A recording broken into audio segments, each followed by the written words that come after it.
I went to college. I went and worked out 5 hours a day, and I was working on construction, because in those days in bodybuilding there was no money. I didn't have the money for food supplements or anything, so I had to go to work. So I worked on construction. I went to college. I worked out in the gym, and at night from 8 o'clock at night to 12 midnight I went to acting class 4 times a week. So I did all of that. There was not one single minute that I wasted. And this is why I'm standing here today. With the age of 20, I went to London and I won the Mr. Universe contest as the youngest Mr. Universe ever. And it was because I had a goal.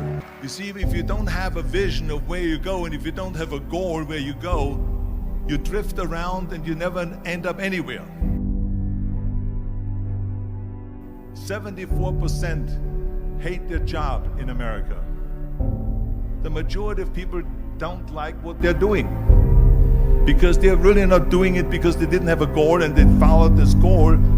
They just aimlessly drift around, and then all of a sudden there's a job opening, so they get that job because you have to work. But then when you work, it's a chore. It's work. It's not fun. So if you think about, only a quarter of the people really enjoy what they're doing in life. So people always ask me, when they saw me in the gym in the pumping iron days, they say, why is it that you're working out so hard? 5 hours a day, 6 hours a day, and you have always a smile on your face. The others are working out just as hard as you do, and they look sour in the face. Why is that? And I told people all the time, I said, because to me, I'm shooting for a goal. In front of me is the Mr. Universe title. So every rep that I do gets me closer to accomplishing that goal, to make this goal, this vision, turn into reality. Every single set that I do, every repetition, every weight that I lift will get me a step closer to turn this goal into reality. So I couldn't wait to do another 500-pound squat. I couldn't wait to do another 500-pound bench press. I couldn't wait to do another 2,000 reps of sit-ups. I couldn't wait for the next exercise.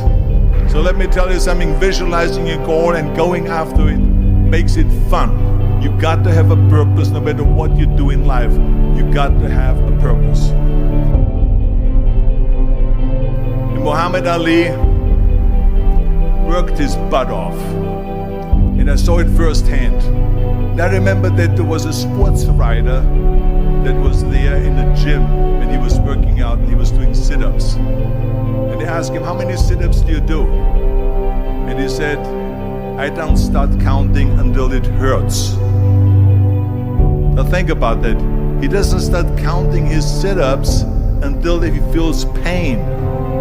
That's when he starts counting. That is working hard. And so you can't get around the hard work. It doesn't matter who it is. Work your ass off. There is no magic pill. There is no magic out there. You cannot get around. You have to work and work and work. Make sure of this and make sure of that and all that stuff.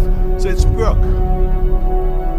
And it drives me crazy when people say that they don't have enough time to go to the gym for 45 minutes a day and work out, or to do something for 45 minutes to an hour a day to improve, if it is physically improve or if it is mentally to improve. Imagine you read 1 hour a day about history. How much you will learn after 365 hours in 1 year. Think about if you study about the history of musicians, of composers, how much you would know. Imagine if you would work on a business, on some business that you want to develop every day for an hour. Imagine how further along you will go and get.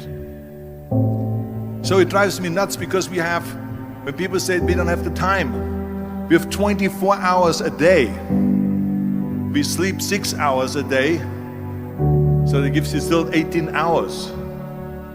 So there's someone shaking their head out here in front. They say probably, I don't sleep 6 hours, I sleep 8 hours, right?